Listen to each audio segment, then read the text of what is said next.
I'm trying to get a sense of who's batting in the far net.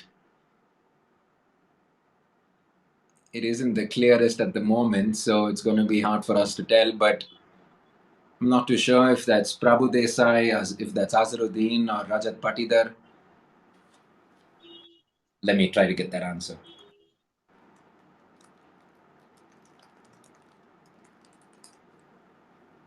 I think the batsman just swapped as well, so I think it's someone new. Yeah, I'm going to try to get that answer. Chennai conditions extremely hot. What can we expect from this pitch day after tomorrow? From what we've seen, at least um, the last time the IPL was there. Well, it's a match that all of us want to forget, Prasen, when RCB played that game against the Chennai Super Kings in the opening game of IPL 2019, when we were bundled out for nothing at all. Historically, it is a pitch that favors the spinners quite a bit.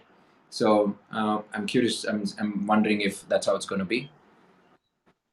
So sorry, Navneet, I didn't catch you. I couldn't hear the last part. No, I was saying the Chennai historically something that favors the spinners quite a bit.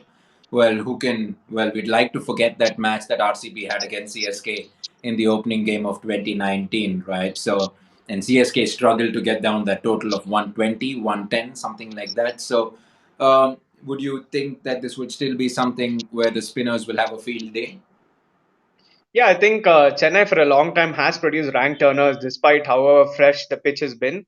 The way the Chennai pitch plays, I think it's going to be very interesting to see how it plays this time around. Despite it being a rank turner, it might not spin too much towards the starting stages of the matches. But that said, I think the Mumbai Indians are slightly a little can be put under pressure with spin. Yeah. We know that Rohit Sharma obviously isn't the most comfortable player against spin, so I think if we attack with spin early on the Chennai pitch, if it stays true to its nature, we might stifle the Mumbai batsman early with spin. So I think it's going to be a pitch that spins a fair bit, and that could be a very good chance for us to sort of put the Mumbai batsman under pressure.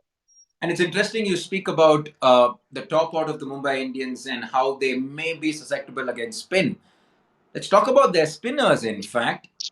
If I do have to put teams ranked in order by order of the quality of their spinners, I'd like to believe that that's another area that RCB will believe they have an edge because with Washi Yuzi, we're talking about two informed players, one bowling the ball away from the right hander and the other one the other way around.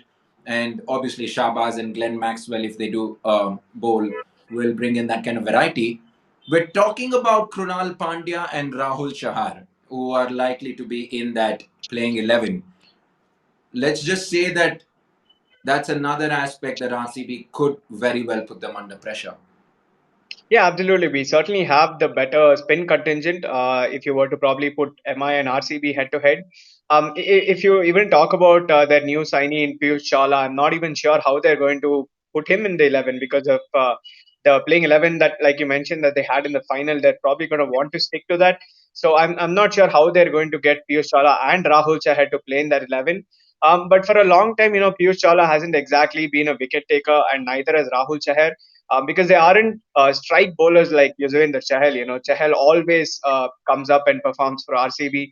And in some sense, I think Krunal Pandya also isn't someone who's going to turn the ball a lot. So if it's a turning track, Krunal Pandya isn't going to trouble you much because he's someone who gets the ball to slide in more often than not. So he's not going to trouble you much. And RCB, obviously, we have more options than just Sundar and Chahal, like you mentioned. So we certainly have a mental advantage, at least in terms of the spin contingent.